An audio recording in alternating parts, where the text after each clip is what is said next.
ಮಹಾದೇವನ 7ನೆಯ ನಾಮಾಂಕಿತ ನೀಲಕಂಠ. ಹಿಂದೂ ಪುರಾಣಗಳ ಪ್ರಕಾರ ದೇವತೆಗಳು ಮತ್ತು ಅಸುರರು ಅಮೃತವನ್ನು ಪಡೆಯಲು ಸಮುದ್ರವನ್ನು ಮಥಿಸಿದಾಗ ಅತ್ಯಂತ ವಿಷಕಾರವಾದ ಆಲಾಹಲ ಎಂಬ ವಿಷ ಹೊರಹೊಮ್ಮಿತು. ಈ ವಿಷವನ್ನು ಪ್ರಪಂಚವನ್ನು ನಾಶ ಮಾಡುವುದರಷ್ಟು ಅಪಾಯಕಾರಿಯಾಗಿತ್ತು. ವಿಷವನ್ನು ತಡೆಯಲು ಶಿವನು ಇದನ್ನು ಕುಡಿದು ತನ್ನ ಗಂಟಲಿನಲ್ಲಿ ಹಿಡಿದಿಟ್ಟುಕೊಂಡನು. ಇದರಿಂದ ಇವನ ಗಂಟಲು ನೀಲಿ ಬಣ್ಣಕ್ಕೆ ತಿರುಗಿತು. ಆಗಿನಿಂದ ಶಿವನನ್ನು ನೀಲಕಂಠ ಎಂಬ ಹೆಸರಿನಿಂದ ಪ್ರಸಿದ್ಧಿಯಾದನು.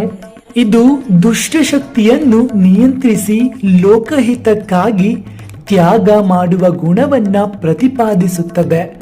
ನೀಲಕಂಠವು ತ್ಯಾಗ, ಸಮಾಧಾನ ಮತ್ತು ಬಲಿಷ್ಠ ತತ್ವದ ಸಂಕೇತವಾಗಿದೆ.